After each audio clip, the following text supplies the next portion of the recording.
சட்டமாதிபர் பக்கச்சார்பாக செயற்படுகின்றார், அவர் ஊழல் செய்கின்றார் என்ற அடிப்படையிலே இப்போது சட்டமாதிபருக்கு எதிராக இன்றைய தினம் கொழும்பிலே ஒரு போராட்டம் ஒன்று நடத்தப்பட்டிருக்கிறது. குறிப்பாக ஊடகவியலாளர்கள் மற்றும் சமூக செயற்பாட்டாளர்கள் என்று எல்லோருமே இந்த போராட்டத்திலே கலந்து கொண்டிருக்கின்றார்கள்.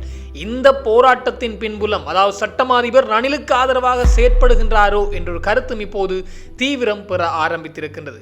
மேலும் நாமல் ராஜபக்ச குறிப்பிட்டிருக்கின்றார், இந்த அரசாங்கம், அதாவது தெற்கிலே ஒன்றையும் வடக்கிலே ஒன்றையும் சொல்கின்றார்கள், அதிலும் வடக்கில் இருக்கின்றவர்களை தெற்குக்கு வர முடியாமலும் தெற்கில் இருக்கின்றவரை வடக்கிற்கு செல்ல முடியாமலும் ஆக்கிவிட்டார் அனுரகுமார திசாநாயக்க என்ற அடிப்படையிலே நாமல் ராஜபக்சவும் தன்னுடைய கருத்தை தெரிவித்திருக்கின்றார். மேலும் நந்தன குணத்திலக்க என்று சொல்லப்படுகிற முன்னாள் அமைச்சர் உயிரிழந்திருக்கின்றார். அவருடைய உயிரிழப்பிலே இப்போது அவருடைய மரணத்திலே சந்தேகம் ஏற்பட்டிருக்கின்றது என்ற அடிப்படையிலும் அனுரகுமார அரசாங்கம் தான் இதற்கும் காரணமாக இருக்கும் என்ற அடிப்படையிலே செய்திகள் வெளியாக ஆரம்பித்திருக்கின்றது. இந்த விடயங்கள் பற்றித்தான் இந்த தொகுப்பினூடாக முழுமையாக பேச போகின்றோம். அன்புறவுகள் எல்லோருக்குமே வணக்கம். இன்றைய தினம் கொழும்பிலே சட்டமா அதிபருக்கு எதிராக ஒரு போராட்டம் ஒன்று முன்னெடுக்கப்பட்டிருக்கின்றது. ஏன், எதற்காக என்று நேற்றைய காணொலியிலே நான் மிக தெளிவாக இதை பற்றி சொல்லியிருக்கின்றேன். அதையும் நீங்கள் பார்வையிடலாம். என்ன விடயம் என்று பார்க்கின்ற போது, இந்த சட்டமா அதிபர், அதாவது ரணில் விக்ரமசிங்கனுடைய வழக்கு, ரணில் விக்ரமசிங்க இங்கிலாந்துக்கு தன்னுடைய மனைவியினுடைய பட்டமளிப்புக்கு சென்றார். அப்படி சென்றபோது 165 லட்சம் ரூபாய்கள், அதாவது 16.5 மில்லியன் ரூபாய்கள் அரச பணத்திலே தான் அவர் இந்த பயணத்தை மேற்கொண்டிருக்கின்றார். இந்த பயணத்தின் போது அவருக்கு மது விருந்தாக இருக்கலாம், மற்றோடு குளிர்பானங்களாக இருக்கலாம், உயரிய உணவுகள் என்று எல்லாமே அரச செலவிலே தான் செலவழித்திருக்கின்றார் ரணில் விக்ரமசிங்கே என்ற ஆதாரம் கிடைக்கப்பெற்றிருந்தது. இதனால் ரணில் விக்ரமசிங்கே கைது செய்யப்பட்டு சிறை அடைக்கப்பட்டிருந்தார். பின்னர் அவருடைய மார்பிலே 4-5 ஓட்டை இருக்கின்ற அடிப்படையிலே பின்னர் விடுதலையாகி இருந்தது எல்லோருக்கும் தெரிந்த ஒரு விடயம் தான். இதை காப்பாற்றியதா ரணில் விக்ரமசிங்கவை காப்பாற்றுவதற்கு முயற்சித்த இந்த கொழும்பு தேசிய மருத்துவமனையினுடைய பதில் பணிப்பாளரும் பதவி நீக்கம் செய்யப்பட்டிருந்தது எல்லோருக்கும் தெரிந்த ஒரு விடயம் தான். அப்படி இருக்கின்ற போது இப்போது மீண்டும் ஒரு சிக்கல் ஏற்பட்டிருக்கின்றது. குறிப்பாக ரணில் விக்ரமசிங்கவை காப்பாற்றுவதற்காக சட்டமாதிபர் திணைக்களம் முயற்சிக்கின்றதோ என்ற ஒரு கேள்வி இப்போது எழுப்பப்பட்டிருக்கின்றது. காரணம், ரணில் விக்ரமசிங்க சார்ந்த வழக்கானது திலீப பீரிஸ் அவர்கள் தான் அதனை தலைமை மேற்பார்வையாளராக ரணில் விக்ரமசிங்க வழக்கு சார்ந்த அத்தனை ஆதாரங்களையும் எடுத்து நீதிமன்றத்திலும் முன்னிலையாகி வந்தார். அதனுடைய தலைமை மேற்பார்வையாளராக அவர்தான் செயற்பட்டு வந்தார். அவருக்கு அடுத்தபடியாக, அல்லது அவருக்கு துணையாக சட்டமாதிபர் திணைக்களத்தினால் நியமிக்கப்பட்டவர் தான் வசந்த பெரேரா.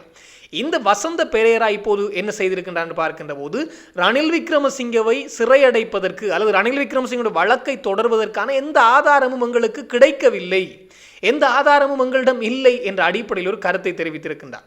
ஆனால் திலீப பீரிஸ் அவர்கள் குறிப்பிட்டிருக்கின்றார், இந்த ஆதாரங்கள் அத்தனையும் கிடைக்கப்பட்டு விட்டது. குறிப்பாக இந்த இங்கிலாந்துக்கு சென்று 5 பேர் கொண்ட குழு சென்று அதை விசாரித்து வந்திருக்கின்றார்கள். முற்றுமுழுதான ஆதாரங்களும் இருக்கின்றது. ரணில் விக்ரமசிங்கவுக்கு எதிரான வழக்கை தொடர்ந்து முன்கொண்டு செல்வதற்கு என்ற அடிப்படையில் அவர் குறிப்பிட்டிருக்கின்றார். ஆனால் அவருடைய கருத்துக்கு நேரெதிராகவே இப்போது இந்த வசந்த பெரேராவுடைய கருத்து அமைந்திருக்கின்றது. ஆனால் 2 பேருமே ஒரு வழக்கைத்தான் முன்கொண்டு செல்கின்றார்கள் என்பது மிக முக்கியமான விடயம். எனவே இதனால் ஒரு கருத்து முரண்பாடு ஏற்பட்டிருக்கின்றது. மேலதிக சொலிசிட்டர் ஜெனரலான திலீப பீரிஸ் அவருடைய கருத்துக்கு எதிரான கருத்து சட்டமாதிபர் திணைக்களத்திலிருந்து வலுக்க ஆரம்பித்திருக்கின்றதோ, இது ரணில் விக்ரமசிங்கவை காப்பாற்றுவதற்கான செயற்பாடுதானோ என்ற அடிப்படையிலும் சட்டமாதிபர் பரிந்து ரணசிங்க அவர்கள் மிக மோசமாக செயற்படுகின்றாரோ என்ற அடிப்படையிலும் இப்போது பெரும் விமர்சனங்கள் முன்வைக்கப்பட்டு இன்றைய தினம் இளம் ஊடகவியலாளர்கள் சங்கத்தினால் கொழும்பிலே ஒரு ஆர்ப்பாட்டம் ஒன்று முன்னெடுக்கப்பட்டிருக்கின்றது. இதிலே கடுமையான வசனங்கள் பயன்படுத்தப்பட்டிருக்கும். குறிப்பாக சட்டமாதிபர் ஊழல்வாதி என்ற அடிப்படையிலும் சட்டமாதிபர் பக்கச்சார்பாக செயற்பட முனைகின்றார் என்ற அடிப்படையிலான கருத்துக்களும் இதிலே பகிரப்பட்டிருக்கின்றது. எனவே இதிலே மிக முக்கியமான விடயம், ரணில் விக்ரமசிங்கவை காப்பாற்றுதல் அல்லது காப்பாற்றுவதற்காக ஏதோ ஒரு விடயம் இடம்பெறுகின்றது என்றும் இந்த பிரதி சொலிசிட்டர் ஜெனரல் திலீப பீரிஸ் அவர்களிடம் இருக்கின்ற இந்த வழக்கினை, அதாவது ரணில் விக்ரமசிங்கே தன்னுடைய மனைவியினுடைய பட்டமளிப்புக்கு வெளிநாடு சென்று வந்த அந்த வழக்கை விராஜ் என்று சொல்கின்ற இன்னொருவரிடம் கைமாற்றி விட்டாராம் சட்டமாதிபர். இதுதான் மிக பெரும் பிரச்சனை.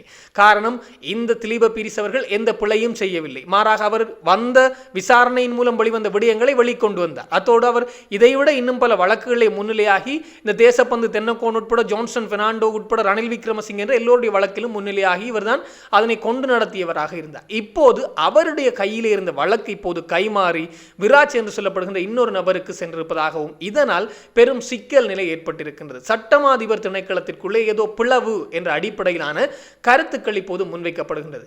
அதற்கு இன்றைய தினம் நாமல் ராஜபக்ச ஒரு பதிலளித்திருக்கின்றார். அனுரகுமார் திசாநாயக்க அரசாங்கம் எல்லாத்தையும் இத்தோடு நிறுத்திக் கொள்ள வேண்டும்.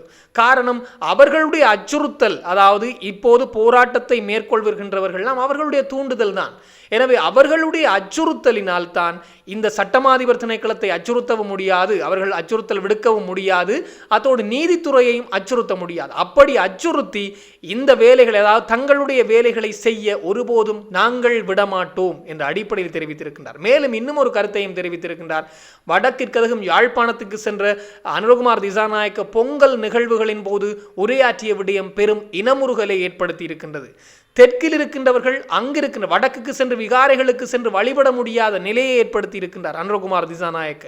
வடக்கில் இருக்கின்றவர்கள் தெற்குக்கு வந்து பொங்கலை செய்ய முடியாத நிலையை ஏற்படுத்தி இருக்கின்றார் இந்த அனுரகுமார் திசாநாயக்க. எனவே அத்தனையும் இத்தோடு நிறுத்திவிட வேண்டும், நாங்கள் புதிதாக தேசிய அரசாங்கத்தை நிறுவுவோம் என்ற அடிப்படையிலான கருத்துக்களை நாமல் ராஜபக்ச குறிப்பிட்டிருக்கிறார். அவர் சொல்கின்ற தேசிய அரசாங்கம் என்றால் ஒட்டுமொத்த தேசிய அரசாங்கம் அல்ல, மாறாக அவர் சொல்கின்ற தேசிய அரசாங்கம் பௌத்தத்தையும் சிங்களத்தையும் பாதுகாக்கக்கூடிய அவர்களுடைய தேசிய அரசாங்கம். அதுதான் மஹிந்த ராஜபக்ச, கோட்டாபய ராஜபக்ச, அதே போன்று அதற்கு முன்னர் இருந்தவர்களும் அதே அரசாங்கங்கள் தான் தேசிய அரசாங்கத்தை உருவாக்குவேன் என்ற ஒரு கருத்தை தெரிவித்திருக்கின்றார்.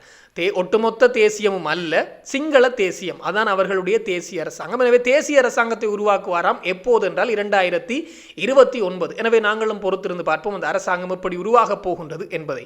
அதோடு இந்த விடயத்திற்கு கடும் எதிர்ப்பை தெரிவித்திருக்கின்றார் உதய கம்மன்வில. என்னதான் ஒரு விடயம் அரசாங்கத்தை பற்றி வந்தாலும் உடனடியாக மூக்கை நுழைத்துக் கொண்டு உதயகம்மன்வில உள்ளே வந்து விடுவார். இந்த உதயகம்மன்வில தெரிவித்திருக்கின்றார், அரசாங்கத்தினுடைய அடியாட்கள் தான் இன்றைய போராட்டத்தை மேற்கொண்டிருக்கின்றார்கள். இந்த போராட்டம், அதாவது ஊடகவியலாளர்கள், சமூக செயற்பாட்டாளர்கள் நடத்தப்பட்ட இந்த போராட்டமானது அரசாங்கத்தினுடைய அடியாட்கள், அரசாங்கம் சட்டமாதிபருக்கு எதிராக ஏவிவிட்ட அடியாட்கள் தான் இவர்கள். எனவே சட்டமாதிபருக்கு எதிராக நாங்கள் குரல் கொடுப்போம் என்ற அடிப்படையிலான கருத்தை தெரிவித்திருக்கின்றார். இவர் சட்டமாதிபருக்கு ஆதரவாக குரல் கொடுக்கின்றார் என்றால் நிச்சயமாக சட்டமாதிபர் ஏதோ ஒரு திருகுதாளம் செய்கின்றார் என்றுதான் அர்த்தமாக இருக்கும். காரணம், இவரும் அவரோடு சேர்ந்தவர் தானோ என்ற அடிப்படையிலான கேள்விகள் தான் எழ ஆரம்பிக்கின்றது. எனவே சட்டமா அதிபருக்கு ஆதரவாக குரல் கொடுப்போம், அரசாங்கத்தின் அடியாட்கள் தான் இந்த சட்டமாக அதிபருக்கு எதிராக போராடுகின்றார்கள் என்ற அடிப்படையிலும் வெறுட்டுதல்கள், அச்சுறுத்தல்களுக்கெல்லாம் நாங்கள் பயப்பட மாட்டோம் என்ற அடிப்படையிலே உதயகம்மன்வலவும் இன்னும் ஒரு கருத்தை தெரிவித்திருக்கின்றார். அதே உதயகம்மன்வல தான் இன்னும் ஒரு சம்பவத்தை செய்திருக்கின்றார். குறிப்பாக நல்லடக்கம் அல்லது தகனம் செய்யப்பட வேண்டிய ஒருவருடைய உடலை இப்போது புதைக்க வைத்திருக்கின்றார் இந்த உதயகம்மன்வல. என்ன விடயம் என்று பார்க்கின்ற போது, நந்தன குணத்திலக்க 2 நாட்களுக்கு முன்னர் அவர் உயிரிழந்திருந்தார், மரணமடைந்திருந்தார். நந்தன குணத்திலக்க இவர் யார் என்று பார்க்கின்ற போது ஜேவிபி, இப்போதைய ஆளும் கட்சி அரசாங்கம், தேசிய மக்கள் சக்தி, ஜேவிபி இப்போதைய அரசாங்கத்தினுடைய முன்னாள் போராளி அல்லது முன்னைய உறுப்பினர். இந்த அனுரகுமார் திசாநாயக்க அவர்களுக்கு முற்பட்டவர் என்று கூட சொல்லலாம். டில்வின் சில்வா போன்றவர்களோடு சேர்ந்து பயணித்த ஒரு நபர் தான் இந்த நந்தன குணத்திலக்க. பிற்பட்ட அதாவது அந்த காலப்பகுதியிலே இந்த ஜேவிபி சார்பிலே தேர்தலில், அதுவும் ஜனாதிபதி தேர்தலிலே போட்டியிட்டு 3 லட்சம் வாக்குகளை பெற்றிருக்கின்றாராம் இந்த நந்தன குணத்திலக்க. இந்த நந்தன குணத்திலக்க பின்னர் மஹிந்த ராஜபக்சர்களுடனான தொடர்பு, ரணிலினுடனான தொடர்பு என்று இதனால் கட்சியை விட்டு விலகி வெளியே வந்திருந்தார். அப்படி வந்தவர் பின்னர் ரணில் விக்ரமசிங்கோடு பல நாட்களாகவே சேர்ந்து பயணித்து வந்தார் என்றும் சொல்லப்பட்டிருக்கின்றது. அப்படி பயணித்தவர் தான் கடந்த வருடம் ஒரு கருத்தை தெரிவித்திருந்தார். இந்த அரசாங்கம் முன்னாள் நாடாளுமன்ற உறுப்பினர்களுக்கு கொடுக்கின்ற, அதாவது ஓய்வூதியத்தை நிறுத்தமாக இருந்தால், முன்னாள் நாடாளுமன்ற உறுப்பினர்களுடைய ஓய்வூதியத்தை நிறுத்தமாக இருந்தால் நான் தற்கொலை செய்து சாவேன் என்ற அடிப்படையிலான கருத்தை தெரிவித்திருந்தார். அது மாத்திரமல்லாமல் டில்வின் சில்வா அந்த காலத்திலே சிறையடைக்கப்பட்டு விடுவார், நாங்கள் தான் முன்னின்று போராடியவர்கள் என்ற அடிப்படையிலான கருத்துக்களையும் தெரிவித்து வந்தார். இதை இப்போது ஒன்றாக திரட்டி, குறிப்பாக அவர் ஒரு நாட்களுக்கு முன்னர் உயிரிழந்திருந்தார், அதுவும் மருத்துவமனையிலே அனுமதிக்கப்பட்டு உடல்நிலை மோசமானதனால் அவர் மரணமடைந்திருந்தார். இதை இப்போது உதயகம்மன்வல ஒரு விடய, அதாவது திரிவுபடுத்தி விட்டாரோ அல்லது அம்பலத்துக்கு கொண்டு வந்திருக்கின்றார். அந்த விடயத்தை குறிப்பாக உதயகமனம்ல குறிப்பிட்டிருக்கின்றார்.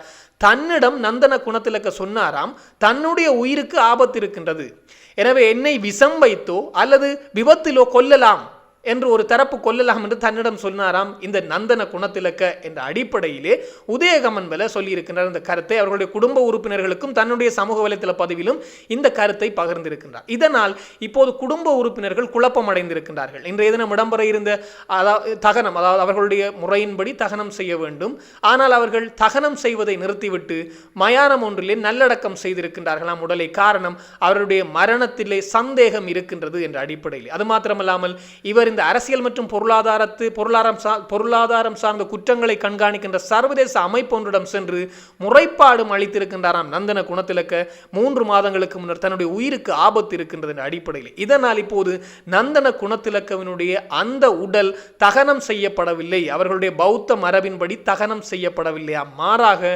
மயானம் ஒன்றிலே புதைக்கப்பட்டிருக்கின்றது. காரணம், இது சார்ந்து வழக்குகள் நடைபெற்று அவர் மரணம் அடைந்த விடயத்திலே சந்தேகம் இருந்து அது உறுதிப்படுத்தப்பட்டால் அது தொடர்பான ஆதாரங்கள் தேவை என்றால் மீண்டும் உடலை தோண்டி எடுப்பதற்காக இப்போது அந்த உடலை புதைத்திருப்பதாக சொல்லப்பட்டிருக்கிறது. எனவே இப்போ இந்த விடயத்திலும் குட்டையை குழப்பியது உதயகம்மன் வலதான் என்று சொல்லப்படுகின்றது. காரணம், அவருடைய மரணத்திலே சந்தேகம், அல்லது அவர் தன்னை விஷம் வைத்தோ அல்லது விபத்திலோ கொல்லலாம் என்று தன்னிடம் தெரிவித்தாராம் என்ற அடிப்படையில் சொல்லியிருக்கிறார். அவர் அப்படி தெரிவித்தாரோ தெரியவில்லை. ஆனால் உதயகம்மன் வல தன்னுடைய சமூக வலைத்தளங்களில் இந்த பதிவை வெளியிட்டதனால் குடும்பமும் கொஞ்சம் குழப்பம் அடைந்திருக்கின்றது. பொறுத்திருந்து பார்ப்போம் அதாவது தேசிய அரசாங்கம் எப்போது அமைய போகின்றது என்பதை. இது தொடர்பாக இன்னும் பல தகவல்கள் வருகின்ற போது உடனுக்குடன் தெளிவுபடுத்த நானும் தயாராக இருக்கிறேன். இன்னும் ஒரு தொகுப்போடு சந்திக்கலாம். உங்களிடம் விடைபெறும் நான் என்றும் உங்கள் அன்பின் ஈழன். வணக்கம்.